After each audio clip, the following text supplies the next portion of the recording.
Can you avail? Please avail. Kahit ano, i-avail mo. Oo. I find that so weird. Kaya nga, di ba, Filipinism, English siya, pero inari na ng Pilipino.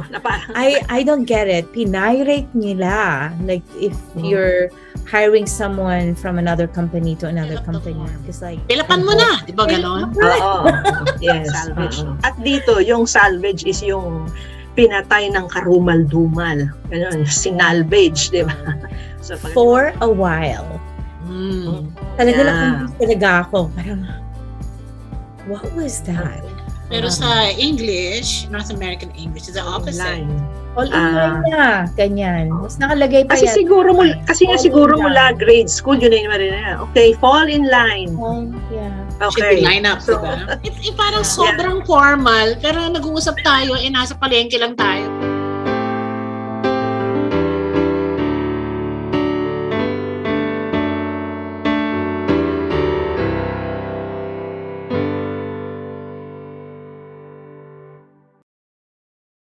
Hi, I'm Christy Domingo, and with me again are my friends Rhoda Trail, and Joi Irong.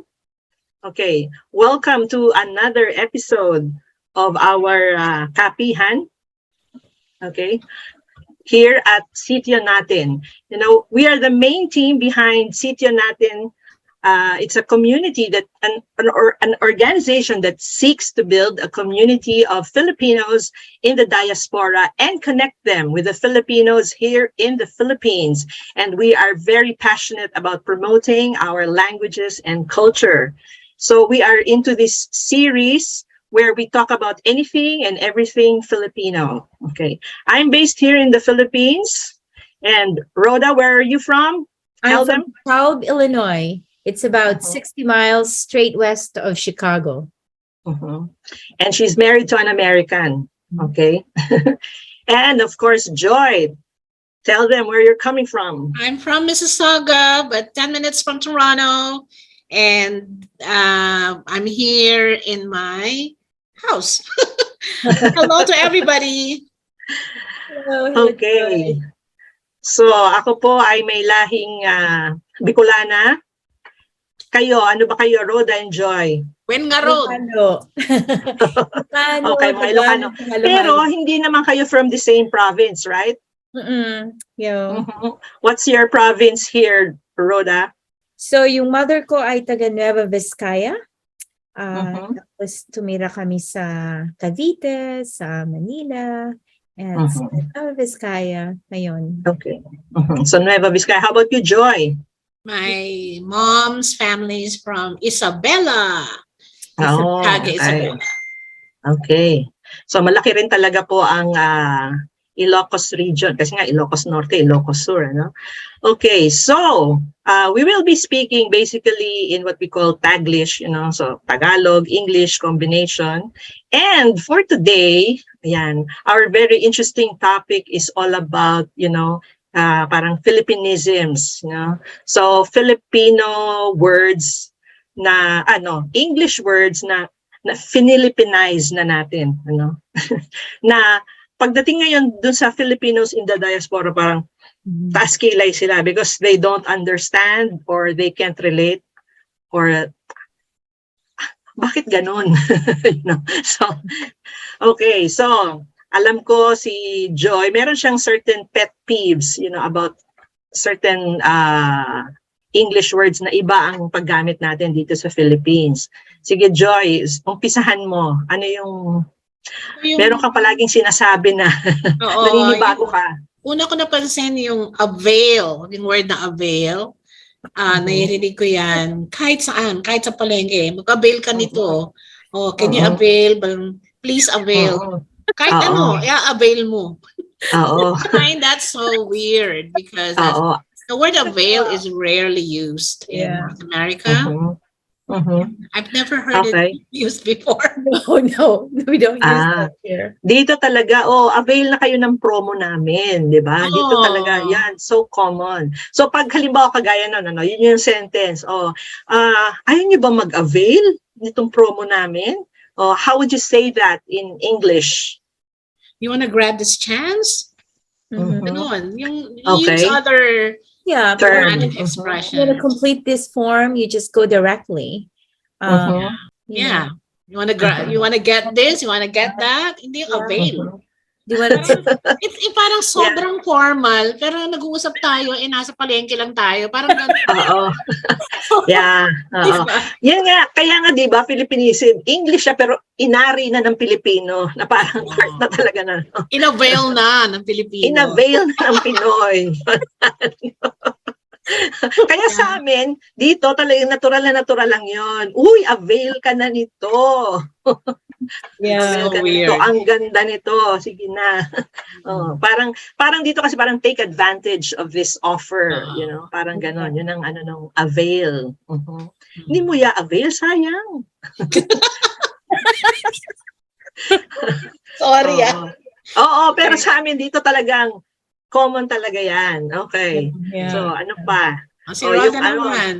Rhoda. First time na narinig ko to sa telephone, for a while.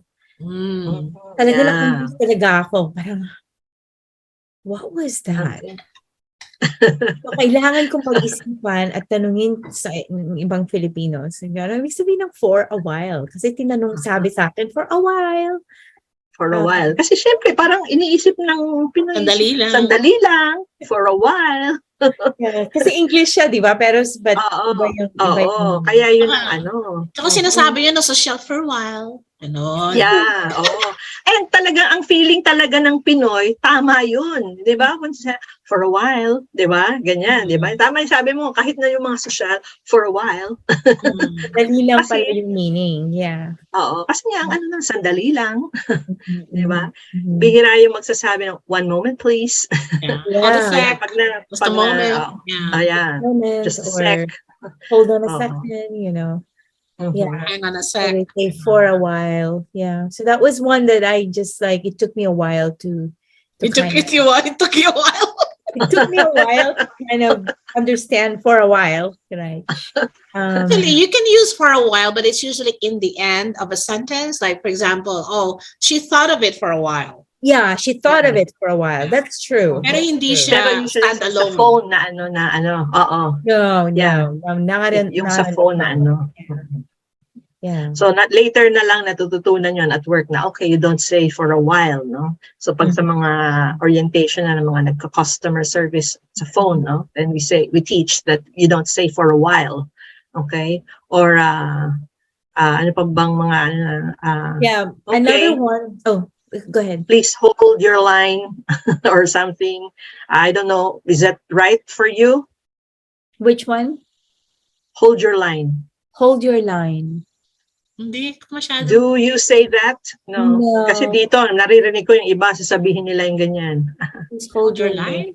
Oo. Hold your line. So it's not. Please stay on the line. Pwede yun, but not hold your don't line. say hold your line. Yes. Yeah. Muna hawakan yung line. Yes, hindi mo naman mahawakan. Yeah. Hindi ka lang dyan. Diba? Isa pa na na ginagamit din sa Filipino, I'm not sure if, which kind of, I think for me it's a pet peeve. Yun nga yung pinyrate. I don't get it. Pinyrate nila. Like if you're hiring someone from another company to another company, because like the word pirate is never used in that context in the United States. It's uniquely Filipino. Yes, uniquely Filipino. And even the word salvage, I think it's uniquely in that context for na ginagamit ng Filipino. So yung pirate, halimbawa, yun nga, kumuha ka ng you get an employee from another company. So iba yun pirate. So how would you say that in English? The context would be more of, they offered him they offered this company better deal. He got a better deal. Got a better deal. But we never say pirate. Bakit ba sinali yung pirata doon? Well, Hindi kasi di ba yung nila ng pirate is nang aagaw ka from ganun yung parang context na inagaw mo from another company. So yun, pirate. Tapos linagyan ng gitlapi. Kaya pinirate. Okay. The affix in the middle, di ba? Kasi sa English lang tayo Prefix and Prefix, suffix yeah. Oo. But in Filipino may gitlapi, yung middle affix. Yan. Kaya yun. So, pag yung English, kahit English yung word, lalagyan ng ano, so pinyrate. Yeah. So, ganun din yung sinalvage, di ba? Yun, yung salvage. At dito, yung salvage is yung pinatay ng karumal-dumal. Ganun, yung sinalvage, di ba? So, pag may lumutang na bangkay, sabi yan, uy, nakita mo ba? Sinalvage. Yeah, at sa newspaper, nakalagay talaga yun. Sinalvage ang isang babae sa ganito, ganyan. Pero sa English, North American English, is the opposite. Right? Yeah, salvage is to like restore. To rescue. The root word is salvo, which is salvation, right? Yes, so, yes. you save that person. So, ang layo. Layo talaga. So, hindi ko alam kung bakit ganun. Yung salvage is supposed to be something good, di ba? Kasi nga, save, di ba? Whatever we can salvage, di ba? Yeah. Pero, Right. Oo, di ba? Pero dito, ang salvage ay violent. Yeah. Violent term. English yung, siya. Yeah. Yeah. Salvage. Oh. Yeah. Okay. Ano pa? Yung isa pa is yung fill up the form. Fill-upan mo na, di ba ganon? Oo. Yeah. Isa pa is fall in line. Yeah. Yeah. Oo. Fall in line. Fall in line na, ganyan. Mas nakalagay pa Kasi yan. siguro mula grade school, yun na yung marina. Okay, fall in line. Yeah. Should Okay. be line up, So, di ba? Yeah. Kasi dito we say line up, line up. It's Canadian Q. Q naman dito. Oh, Q. Oh, Yeah. is that more French? Yeah. Yeah. Influence ng French. Okay, and just for learnings na atin, so Q-U-E-U-E. Yeah. Baka kasi parang banana Q, C-U-E, no? So it's supposed to be yung Q-U-E-U-E. Yeah, tama. Yeah, Q. It's Dapat go line to up, the hindi Q. fall in line. Okay, tandaan natin yan. Yes, That's okay. right. Pero bakit kaya fall in line? I do wonder. Fall. Fall in line. Oo nga, parang sige, mahulog kayo sa linya. Wala, yun nga, siguro yung kinasanayan lang talaga dahil yun yung naririnig mo dun sa yung mula nung bata, yun na yung nakasanayan ng mga teachers, tapos kinalakihan na. I remember my mom, sabi niya kasi she studied in talagang forest na na lugar sa Mindanao when she was young. And iisa lang yung teacher doon, kawawa naman. So ang dami-dami niya estudyante, different grades. So yung English niya sobrang limited din. So for so long, ang sinasabi ng teachers niya, pag tinatawag na sila galing ng ilog kasi naliligo sila during recess. Sasabihin niya, come there. Ganon. So, for so long, akala ng mama ko tama yun. Come there. Kasi di ba, halika kayo dyan. Di ba, halika kayo dyan. Yung kinakwento sa akin ni mama. So funny. Yeah. Mahirap talaga yung we can add tong isa, yung fetch. Ewan ko paborito. Oh, yeah. Yeah, I will fetch you. Yeah. That's like, parang aso. Oo, pero talaga dito, so who's going to, doon sa mga form nga, so who is going to fetch your child? Yeah. Talaga yung meron pa nga fetchers, fetchers form, gano'n. Minsan yung, parang ako sinusundo. Oh my gosh! Yeah, fetch talaga. Seriously? Yeah, meron talaga na gano'n, fetch. Wow. Fetchers form. Pinag-isa yung frisbee, fetch! Hindi na gano'n yung di ba, yung nakagisa ng frisbee yung aso, fetch! Kasi kahit yung mga social kasi okay, I'll fetch you. Parang lang, normal lang. Parang wow. Yeah. Kasi nga iba pag yung English, inari na ng Pinoy. Kasi sunduin, di ba? Sunduin is fetch. Sunduin, yeah. Yeah, so what's the better, para may matutunan din yung ating mga listeners. Well, I was thinking maybe pick up. Pick up. Pick me up. Kasi naman dito, nagkaroon na ng negative connotation yung pick up. 'Di ba? Nagkaroon kasi ng mga Pick up nagkaroon girls. kasi ng mga pick-up girls, 'di ba? Pick-up girls, pick-up boys, ayun. Kaya Okay. so siguro 'yon ang isang ano din kasi nagkaroon ng negative connotation 'yun. Kaya hindi na sasabihin yung ako nang pick up sa iyo, 'di ba? So mas ano na. Kaya mas ginagamit yung I'll fetch you. Mm. Siguro, I think lang, yun ang pinaka-ugat nun. Kaya naging ano, dahil naging negative yung pick-up. Si Rhoda, meron tong ano, na parang, yung sinasabi mo, Rhoda, yung venue, di ba? Oh, venue, Kasi, yan. yan. Hindi talaga ginagamit yan dito sa US. Mm-mm. What's the venue? Yeah, dito rin, di rin. You know, we just say Oo. location. Kasi di ba, pag inano mo, venue means location, di ba? Oh, so pag may event, ang ano palagi is venue, ang tawag doon sa location. Kaya ang talagang common na tanong ng Pinoy, saan ang venue? Yeah, saan ang venue? Yeah. Oo, saan ang venue? Meaning, saan ang location, di ba? Pero So, Christy, napansin ko rin, hindi lang naman big events, kahit kahit party lang, saan ang venue? oo. It's Parang not, kung ano, sa bahay ba o sa Oo. clubhouse or something ganyan, Yeah. venue. Okay. So sa US, sa Canada, so when do you use venue? How do you use it? At saka pag halimbawa yung counterpart, ta-translate natin yung saan ang venue? location lang.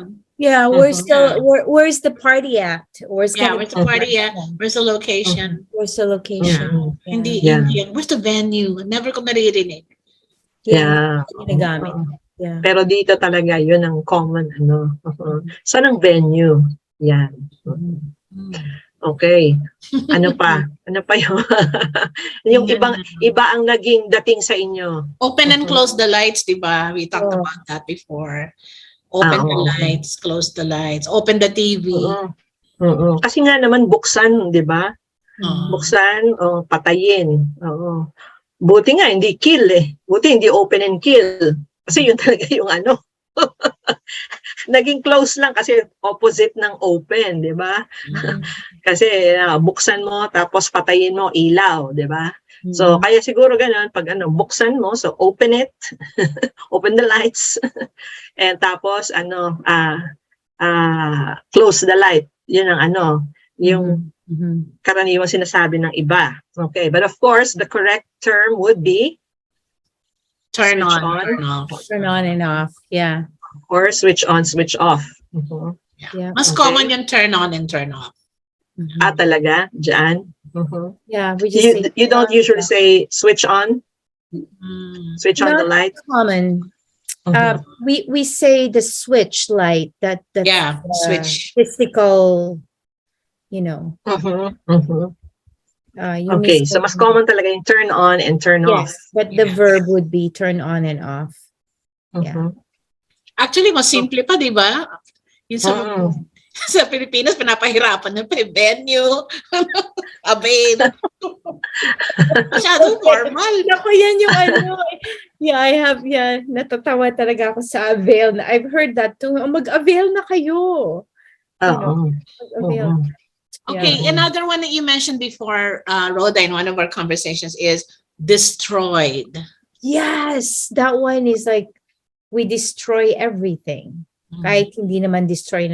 Kasi yung pag ginamit mo yung destroy sa American English, it's like the war destroyed something. You know? Destruction. Yeah. Whereas, the chair is destroyed. You know. Why did you destroy your toys? Yeah, why did you destroy your toys? Para bang nag-abok yung bata eh. Okay. Yeah. Although the English term, maraming mga, it's broken, it's chipped, it's or the screws are loose, or the, yeah. Siguro yung destroy more of yung pang medyo older generation. Sa mga younger generation, hindi ko naman naano nila na yung yung ginagamit yung destroy na ano. Tama yan. Siguro sa mga magulang pa natin dati. Yeah. Okay. In fairness, narinig niyo na ba yan? In fairness. Uh-huh. Yes, in fairness. It's very Filipino. Oh, pero do you usually hear it? Is it common? Not No. here, but So how would you say in fairness? To be fair. Yung context na yan, okay, to be fair. Fair, Mhm. And iba kasi, iba na yung context ng Iba na, yes, iba. fairness. Iba na yun eh. Ang dami-dami na siyang Oo. layers. Yes, Ibig sabihin yes. ng in fairness sa Philippines. Halimbawa, hindi mo masyadong gusto yung tao na yon, no? Pero magaling siya, sabi mo, in fairness, ganon, magaling naman.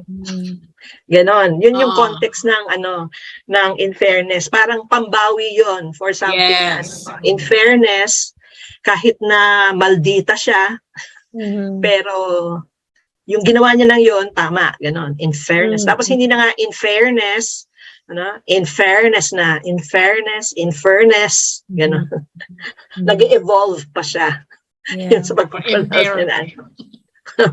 Syempre, yung mga, and speaking of yung mga ampere, di ba? Pag bata naglalaro, yung sabi, ang ampere mo naman eh. Yung unfair, di ba?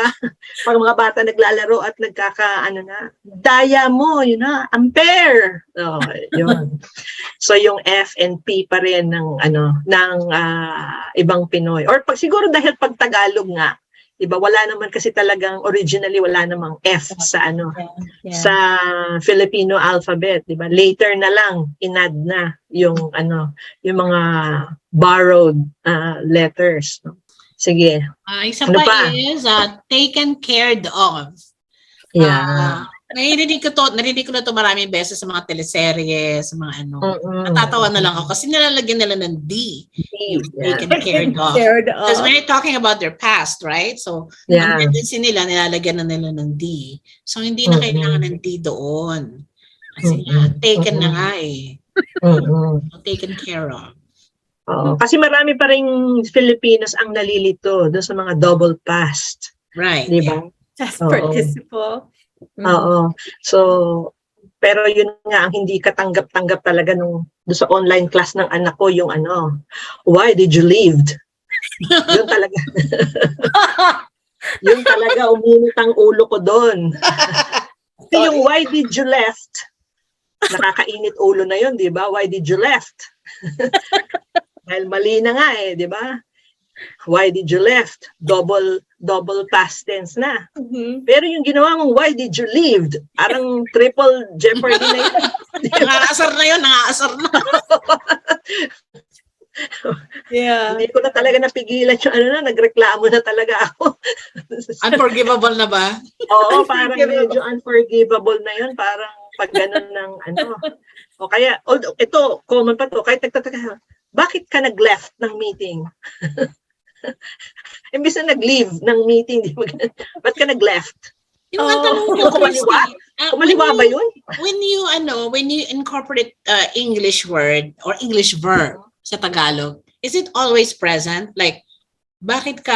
Ako kasi, I conjugate it pa rin nung kung ano yung So, kagaya nun, bakit ka, I would not say, ba't ka nag-leave? Hindi ko sabihin, ba't ka nag-left? Parang double past tense na yun eh. Kasi nag, right? Nag na, tapos left pa. Ba't ka nag-left? Tsaka parang ba't ka nag-left? Ano yung kumaliwa? Diba? Nag-left. Ba't ka nag-left? Diba? Iba na yun. Nag-left. Kumaliwa na yun.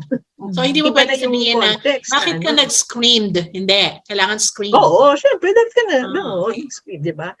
Parang ganun pa rin. Even in Taglish or conversational, dapat, sa akin, I still follow yung conjugation ng Kasi nag na nga, di past tense na talaga yun. Oo. Tapos yung root na lang niya is the English, Yes. And I think maybe, kaya siguro din, obviously some of these words, right, or terminologies or cognates in English na ginagamit sa Tagalog, ay sa Philippine context, siguro masabi mo na acceptable na yun sa Philippines, right? Kasi naintindihan nila. Tayo, hindi natin naintindihan. Pero yung ganyan, yung last na example, ayun nga yung, dahil nagtatagalog na lang, bakit hindi na lang diretsahin na Tagalog? Bakit ka umalis? right? Oo. So, siguro kapag may mga mixture or code switching back and forth to English and Tagalog, minsan hindi siya tama, right? Lalo na may mga studies na yung mga code switching talaga is really just for nouns. Mahirap mag-code switch kapag English. Oo. Kailangan i-conjugate mo siya or, usually nouns lang talaga yung, yung kino-code switch ng mga Filipinos. But ngayon, kung Filipinos, lahat talaga Oo, that's true. So ngayon, kahit na anong part of speech. Yeah. So ngayon, pag ginagawa nila yan sa verbs, minsan nagkakamali talaga kasi hindi nila alam na, nag na nga, NAG na, past tense na yun. Huwag mo nang i-past tense in English. Siguro kasi, di ba dun sa Zoom or Google Meet, ang ipipindot mo is leave, di ba? Leave. Pero pag biglang umalis yung estudyante, ang magpa-pop up na is left. Di ba? So and so left the meeting. Kaya siya, ba't nag-left? Siguro gano'n ang kaya Pero pag ikaw, pipindutin mo, leave, di ba? Pero pag umalis na, ang magpa-pop up is left the meeting. Kaya, siguro gano'n nagiging Pero usually talaga, kahit English yan, we conjugate the verb na parang Tagalog. Kagaya nga nung pinyrate, sinalvage, fill upan, di ba? Parang talagang Tagalog na siya. Inari na talaga ng Meron din sa Ilocano yan di ba, Rhoda? Yung lolo ko lagi niyang sinasabing, kuberam. So, ibig sabihin, put the cover. Right? Pero hindi naman pumunta ng school yun. Hindi nag-aaral yung lolo ko, but he would say, kuberam. So, it's from cover. Right? So, hindi kuberan. Hindi kuberan, kundi kuberam. Kuberam because M means ikaw. You cover it. Okay. Kasi kung Tagalog, di ba? Coveran mo yan. Coveran mo yan. Isn't that interesting, Rhoda? Like the English word, tapos nilagyan na ng suffix ng M to indicate a reflexive verb, di ba? A reflexive pronoun, di ba? I mean, mahirap sa Tagalog. I mean, sa Tagalog talagang madaling mag-code switch back and forth kasi may mga words talaga na wala tayo, di ba? Tagalog is such it's not a wide language, right? It's a deep language. So, yung grammatical structure natin, talagang pwede natin i-apply sa English. Mga English words na binabaro natin, hinihiram natin. Right. Those are really, and so kaya siguro madaling mag-create ng sariling set of vocabulary words ang Tagalog, ang mga Filipinos, na ito yung mga English words na inadapt na nila, hiniram, tapos ginagamit na nila sa context, sa Philippine context. At ina-apply na nila yung conjugation ng mga verbs. Pero yun nga, siguro dahil hindi rin naman aware yung teacher na, okay, nag-nag na nga yan, bakit pa plus dapat yung verb na hindi na siya past tense. Kasi nag is the past tense, right? Nag, leave. Nag-computer, nag-social media siya, So, hindi na siya pinapast tense kasi naka-past tense. So, siguro awareness lang kung paano, ngayon nga, di ba, yung standardization ng language is really important. Kasi nga, nagbabaro na ng mga words yung mga Filipinos. And so, the Commission on Language would really have to be on top of this and decide, and make sure that it's all included in instruction para naman alam nila na para hindi naman nakakalito, right? Para na-apply talaga yung rules of the language din. Tsaka kasi yung convention, for example, ito lang sa pag-uusap natin, di ba? Kaya pwede ko namang sinabing halimbawa, pero parang awkward pa rin pag sa conversational, di ba?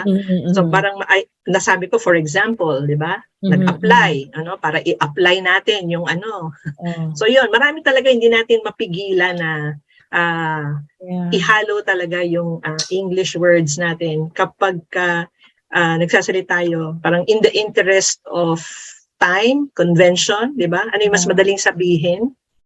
Talagang napaghahalo na natin. It's really become a way of life for us. This is really how we communicate in general. No?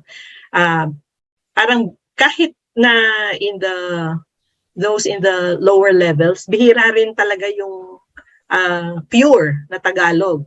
Or pure na Filipino. Pero, well, maybe not in Metro Manila, but I think in the provinces, yung mga Tagalog-speaking, Cavite, Batangas, Laguna, Bulacan, I'm guessing that they would speak in the community level, they probably speak straight Filipino. Ay, hindi. Meron mga studies na ganyan. For example, huy, apply ka na. Mag-avail diba? ka na. Avail, ganyan. Kahit na ordinaryong tao, ganun talaga mag-apply ka na nga, maghanap-hanap ka ng trabaho, mag-applyan mo to. Diba? So, true. Talagang naka-incorporate na talaga dun sa pagsasalita natin. Okay? Yeah. Lalo pat mahalaga na kailangan gumawa talaga ng paraan na maituro ng tama yung kung paano yung tamang paggamit ng mga English words sa community, sa sentences, right? Kung hiram ka ng mga Tagalog words o humiram ka ng mga Tagalog words, kailangan Humihiram ng English words, you mean? Yeah, humihiram ng English words. Ayan. English words. Humihiram ng English words sa Tagalog. Yeah. Kasi, di ba, ito, tuck in. Tuck in, di ba? Di ba, kahit i-tuck in mo. Hindi ko ma-imagine kung paano sasabihin niya sa Tagalog na di ba? Na yung isuksok mo yung ang haba kasi, di ba? Isuksok mo yung polo mo doon sa pantalon, di ba? Yeah, like you put your belt on, they have a word for it. So there's sinturon, di ba? Yung Yeah. Sinturon ka na, ganun. Pero mali yung tuck out, di ba sabi mo? Oo, yun nga. Pero kasi nga, ang dali kasi sabihin, tuck in. Ngayon, pag ilalabas na, i-tuck out. Diba?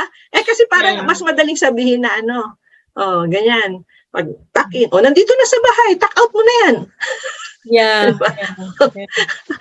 Kahit mali, alam mo yun ay parang nagiging automatic na sinasabi. Pero syempre, yun. Sa English, how do you say yung tuck out? Yung context na yun?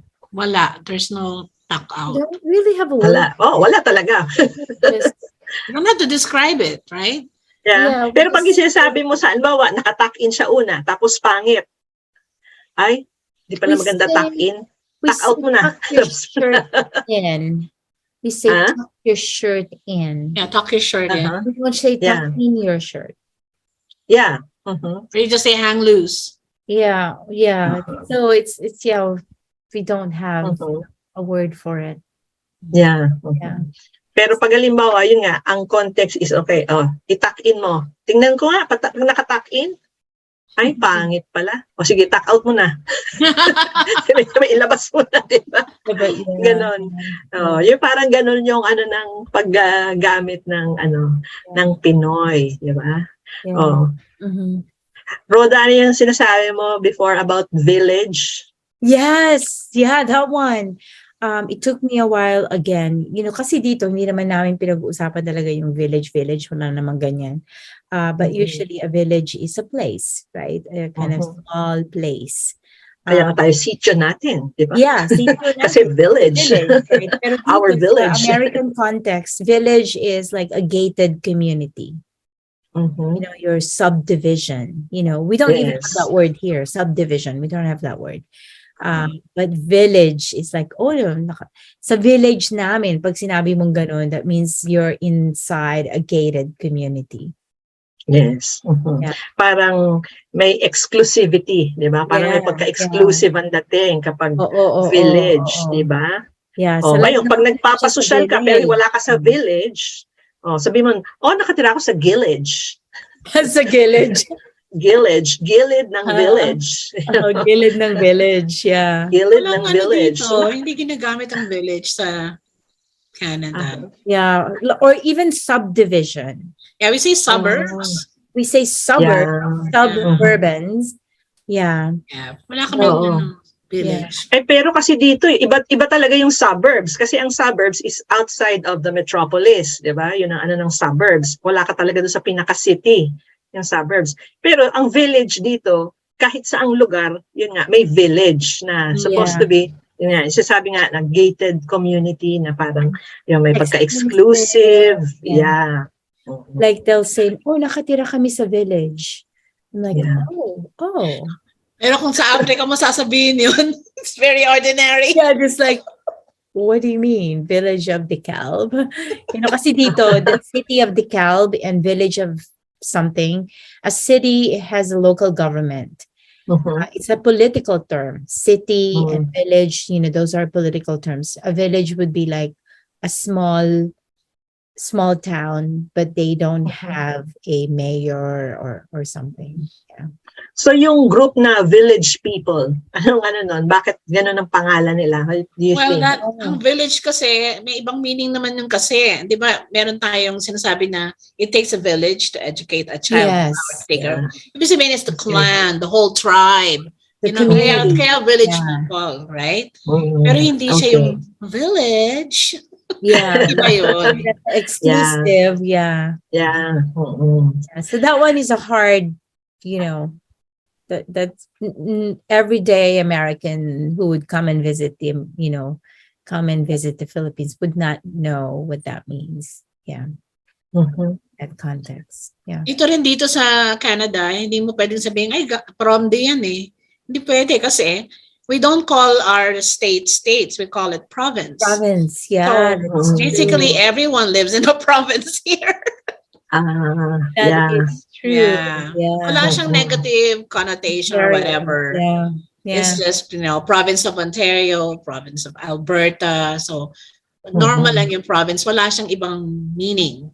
Yeah. So, iba yung meaning ng province dito. Pero alam niyo yung ibig sabihin ng PROMD?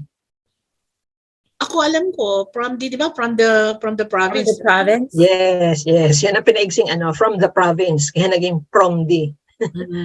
Ayan, PROMD. Okay, so. Isa pa yung sinabi ni Rhoda, yung rubber shoes. Rubber shoes, yes. That one. Yeah. That's that's one that I have to think twice. Because we don't really go and buy rubber shoes. You buy running shoes, sneakers. Yeah. Yeah. But doesn't that distinguish between rubber shoes and tennis shoes? Kasi ganun eh. Dito parang may running shoes, rubber shoes, tennis shoes, Wala dito nun. Walang rubber shoes. We have like walking shoes, running shoes, tennis shoes, basketball shoes, but we don't say the general term for everything is not rubber shoes. Parang dito basta parang pang sports. Yeah. It's rubber shoes. Yeah. Yes. Yeah. Yung footwear pang sports, rubber shoes. Yeah. Okay. And saka yung comfort room, di ba? Comfort room, very Filipino yan. Yes. Yeah. CR. Yeah. So how do you say it there? Washroom dito. We say restroom. Yeah. Restroom. We say washroom. The signage would be restrooms, but then you can ask, oh, is there a washroom, nearby in the building? And you could do that. But usually yung sign would say restroom. Yeah.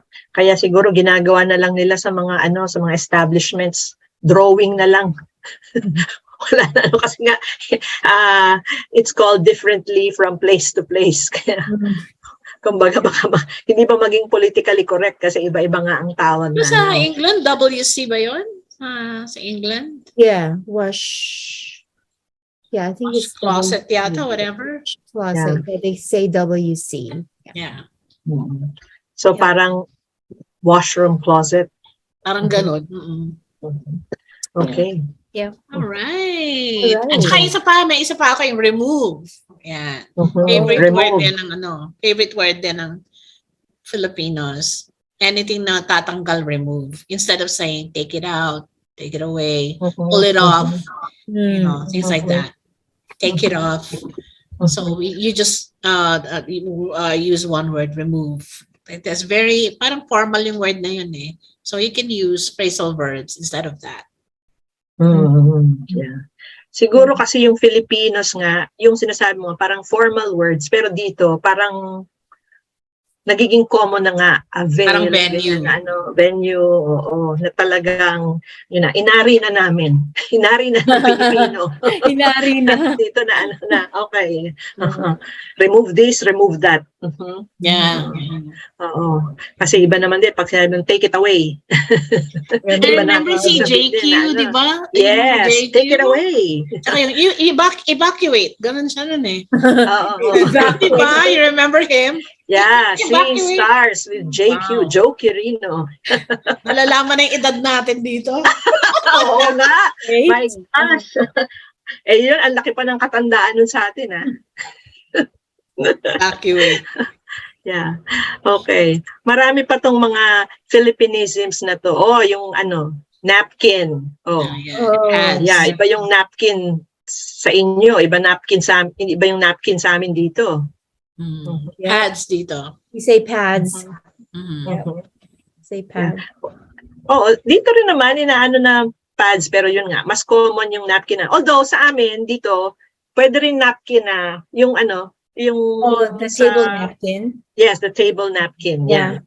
So dalawa yung gamit ng napkin, yung pad at saka yung para sa bibig. Yeah, napkin. We never isa pang malaking difference is yung soft drinks, di ba?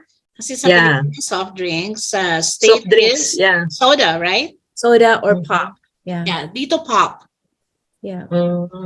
May friend ako na bago lang siya dito sa Pilipinas. So, sabi ng coworker niya, do you want some pop? Sabi niya, no, it's okay. I like Coke. Kasi nga dito, Pop Cola eh. Di ba? Ibang brand dito, Pop Cola yan. Akala niya Pop Cola. Yeah, but pop is anything. Yeah. Kasi dito, ang pop is not beverage, di ba? Ang pop kasi, pop music, pop ganyan, di ba? So yun popular. Yeah, popular, short for popular, di ba? Yeah, so pop yun ang culture, pop, yes. Kaya talagang pag sinabi, you want pop? Ano bang gusto? Tatay? Pop? Or anything popular? But we really wouldn't think of it to be soda. So siguro mas soda or in Tagalog, dahil nga soft drinks. Soft drinks. Bili ka na soft drinks, di ba? Soft drinks. Yan. Okay. Ayaw kung narinig nyo na, ito, iba naman ang inaano nito sa culture natin, yung word na talikogenic. Any idea kung ano yung talikogenic? No. Di ba? Alam niyo naman yung word na photogenic. Di ba? Somebody who looks good in photos. Di ba? So, sa picture, maganda. So, talikogenic means? Talikod.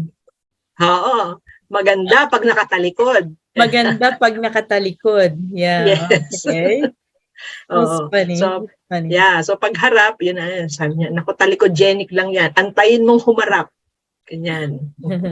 So, sama talaga yan ang ng Pinoy culture. Kasi nga, siguro dahil dun nga yung parang comedy bar humor din, di ba? Yeah. Yung natin na ganun. I think Filipinos love to be punny, like they use words in. Yes. Yeah. So puns and plays on words. Yeah. Yes. Yeah. Yeah. Kaya madaling gumawa ng sariling vocabulary ang mga Pinoy, di ba? Kasi konti lang talaga yung words natin. So we're not a very wide vocabulary language, right? So kaya siguro yun din yung nag-encourage sa pag-iisip ng mga Pilipino na we keep developing and creating new words. Yeah, and that would be acceptable. Pero siguro, siguro mas okay kung yung Tagalog mismo, right? Instead of adapting an English word and then using it with a different meaning. But then, who cares? Yeah. Meaning, who's gonna stop you from creating new words, right? Yeah. Yeah. Pero yung nagulat ako, when I was still working at the office, my American boss asked me, Christy, what's a netizen? Tapos sabi ko, netizen. yes, We don't use tinatanong niya, that what's here. a netizen? I hear that all the time. What's a netizen? So I said, a citizen of the internet. Yeah. Oh. We don't use that here. Oh, yeah. Yeah. Wala Kaya rin nagulat dito. ako, sabi ko ganyan, parang dito, lahat ng Pilipino, alam yung netizen. Tapos yun nga, siya nang sabi, what's a netizen? I hear that all the time. Sabi niya gano'n. A citizen of the internet. Filipino ano lang pala yun, no? Filipino English. Yeah. Oo. Yeah. Tayo talaga pero, actually, every year, I think it's the University of the Philippines, they create a book called it's like the 5 words of the year. Wika 1, Wika 2, or something. Anyway, it's a book that they publish, and they choose like the 5 words of the year. And most of them are, Filipinos started it. Yung meaning tayo talaga, yung Filipinos talaga yung nag-adapt nung word na yun. Yeah. Yeah. Like love team. Filipino Yeah, lang love yan team. Wala naman love team sa ibang bansa, no? Wala Oo. naman love team sa Hollywood. Wala. Yeah. So Even the anong tawag Hollywood. doon? Sa love team, anong tawag nila doon? Hindi naman uso yun Wala. dito. Wala Like, hindi ano. yeah, I think in the Philippines, it's really like so common in the movie industry to create like love teams. Ay, mahirap din kasi i-compare dahil like dito wala naman tayong mga TV shows. Meaning like noontime shows or evening Hindi, shows. siguro doon lalabas talaga yung cultural talaga ng Pinoy na mahilig talagang mag-combine, di ba? Kasi kahit yung love teams, for example, Liz Ken, Jadine, di ba? Kathniel, di ba? Maski yung pag-form ng love teams, talagang ganon. Pag nagpangalan ng anak ko, combine yung pangalan ng tatay at nanay, di ba? Yung lolo at lola, ganyan, pagsasamahin. So nasa culture talaga ng Pinoy, no? Yeah, kasi like yung mga words natin. Yeah. Yung mga words natin na we create from individual words, like halimbawa, balat sibuyas. Pag sinabi mong ikaw ay balat sibuyas, that means you have a really nice, smooth, white skin. Iba ang ano ko ng balat sibuyas, Rhoda. What is it? Ang balat sibuyas dito is very sensitive. Overly sensitive. Overly sensitive. Oh, yes, easily offended, Oh, really? Yes, okay. yung halimbawa, ganyan, dito, yung isang topic natin dati, yung huy, ang taba mo, di ba? Yung natin, yung isang episode natin na pinag-usapan yun. Tapos pag halimbawa nag-ano ka, huy, grabe ka naman, di ba? Hindi ka naman sensitive sa sa iba, sa pananatapos mo. Ikaw may problema, balat sibuyas ka. Oh, okay. So it's not really about, What about like, other words? Labanos ang smooth dito. Kutis labanos. Yan ang talagang mga flawless skin. Okay. Siyempre, labanos, maputi, di ba? Yes. Maputi, makinis. So yun ang kutis labanos. Yan. Pero yung balat sibuyas, ang niyan is yun nga, yung madaling ma-offend. Yan. Problema sa'yo, balat sibuyas ka. So siguro, itong mga words na to na hinihiram sa English, tapos ginagawa na Tagalog na acceptable Filipino English.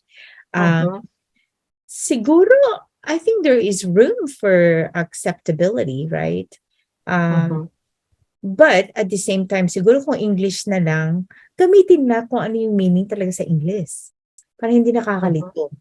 kasi yung mga bata, they're gonna read some things in the future, when they're in school. Baka malito sila, right? So, Actually, yan ang problema ng Filipino language. Kaya kapag sa Filipino class na sinusubukan maging pure, nako, talaga nag-i-struggle ang mga bata. Kaya nga minsan talaga, marami sa mga estudyante, mas mataas pa ang grade sa English kaysa sa Filipino class. Kung bagay yung sinasabing nagno-nosebleed dati, nagno-nosebleed sa English, di ba?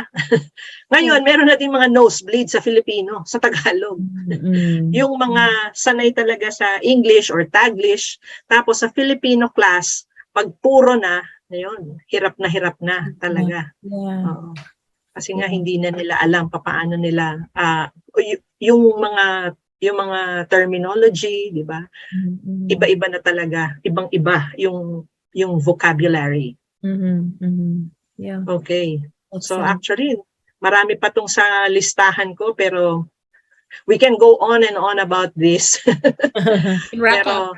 Yeah, we have to wrap up, no? And siguro I'll give each of us a chance to give to give our take on the subject of Filipinisms, these words, if you think they're good or not good, or what can we improve on? Well, I think for me, if it's an English word, then it has to be used in the meaning of it in English, right? Para hindi nga nakakalito sa mga bata. And then kung meron naman siyang Tagalog word, gamitin na yun sa Tagalog if you're speaking in Tagalog. But then, you pointed out earlier that, most Filipinos code switch back and forth in Tagalog and English, or sometimes 3 times, if they have a third language, right? And so maybe it just becomes an acceptable way of speaking. Maybe, I mean, that would be one of those that they will have to standardize and say, this is an okay word, so like, I'm afraid that the kids will be writing in English and then they'll be using these words. And so then iba yan sa context na alam mo sa English, right? So, so I think, if they're writing in Filipino, then they have to really use the Filipino word, if there is one. But yeah, because then it would be hard to read any literature that they'll be writing and using, right? Using these words that would have a different meaning in English if they're writing an English narrative or essay or poem or whatever. So yeah, I mean, it's fun, for people like us who go to the Philippines, and it's also fun for us to kind of learn some of these things. For expats who come and live in the Philippines, it's good to know these words, because this is how Filipinos would speak in English or in Tagalog. Joy, what are you thinking? For me naman, this podcast doesn't mean to make fun of That's true. Filipinisms. I agree. There are words na talagang uniquely Filipino, Filipino English expressions. But when it's inherently ungrammatical, like for a while, then that needs to be corrected. Kasi meron naman yung katulad ng mga salvage, mga ganyan. Ano na yun iba na yung context nun, right? Pero for, words like, open the light, kailangan i-correct yun. Ibang yun it's structurally wrong. So kailangan i-correct natin. So yung I'm sure maraming they would feel upset now. Why are we correcting it, right? But because it's a language, just like any language, French or whatever. Pero kung yun na talaga yung like mga in-example natin kanina, we don't need to correct that, like in venue, ganyan. Kasi na yun uniquely Filipino. But at least now that they have listened to our podcast, there is awareness that it's a different meaning in another country, right? So maganda yung aware din tayo na ganon. Like for example, sa India, it's very common na they will say, oh, my head is paining, right? For us, parang, bakit paining? Pero doon napaka-common. It's an Indian English, right? Pero pag aalis sila sa India, malalaman nila, mali pala yun. Yeah. My head is paining. So it's the same thing sa ano. And this podcast is just for awareness, for educating our viewers, our listeners, na there is a fun part, but at the same time, meron din tayong educating part. Kasi nga, all three of us are teachers, so we can't help ourselves but to to teach, especially English. So yun lang ang masasabi ko. We don't mean to offend anyone in their English proficiency. Ano lang talaga siya. It's just a discussion when and why we should correct some terms. That's a good point. I agree with you. I definitely agree with you that if it needs to be corrected, then it has to be corrected. Yeah. Okay. And finally? Yes. So I just would like to reiterate the points that you raised. No? So yung awareness. Sa akin, I think it's very important that Filipinos know what is correct English, what is correct Filipino, and what is Taglish, di ba? Sa akin, dapat yun yung dito yung kaya mong ma-distinguish yun, no?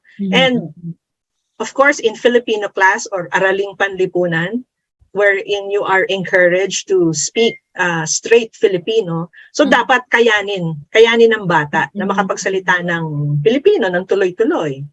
Tapos, kung nag-i-English ka naman, kayanin mo din. Panindigan mo. Makapag-English ka ng tuloy-tuloy. I think it's very difficult if you try to nag-i-struggle ka with both. So, yun ang sa akin, yun ang yung vision ko is for Filipinos to become truly bilingual. Okay lang yung code switching, basta alam mo, okay, I'm speaking Filipino, I'm speaking English, I can speak them both straight, tapos pag Taglish, ganun. Okay, dahil yun ang conversational, na talaga natin. Conversational Tagalog ay talagang Taglish na. No? So, yun lang ang ko niyan. Yun ang pinaka-take ko dito on the matter, which I hope na sa education natin, sa curriculum ng DepEd, yun yung talagang mapagtibay nila, no? Papaano maging equally proficient ang mga estudyante in both languages. Oo. Kasi yun nga, like with other countries, if they can do it, then we should be able to do it. We already have that advantage, no? Yeah. So kahit pa nga kahit pa nga ibang like Bicol, Kapampangan or di ba? Na dapat And I remember, Joy, yung sinasabi mo nga yung sa Bolzico family, no? Yung inumpisahan nila yung bata, talagang bilingual. Yes, multilingual na to begin with, no? Kasi yung bata can speak and can understand and speak Spanish, Filipino, French. English, French, Spanish, di ba? Yeah. Magaling. Sabay-sabay yun. Yes, sabay-sabay. Amazing. At kasi sa bata, di ba? Sa bata kasi hindi naman siya nag-iisip ng grammar eh. So natural approach lang talaga, right? Yeah. Natural approach lang. And she's just naturally acquiring the language, not even learning it, not learning the rules, just acquiring it naturally. Pero yun nga, you have to start young. At yun nga, dapat talaga masanay lang at dapat aware ka. Hindi yung napaghahalo-halo mo ng yung pinaghahalo mo pero mali naman. Yung kagaya nga na pinag-usapan natin about conjugation. So yun. Okay. All right. So Thank you so much. This is fun. Everybody, we hope you enjoyed our conversation about all these Filipinisms, and I hope you learned something. And hit that subscribe button, and we'll have more stories, more discussions in the future. And I hope you can join us by commenting in our sa baba. And if you have any gusto nyo i-suggest na topics, please feel free to tell us what you want us to talk about. Okay?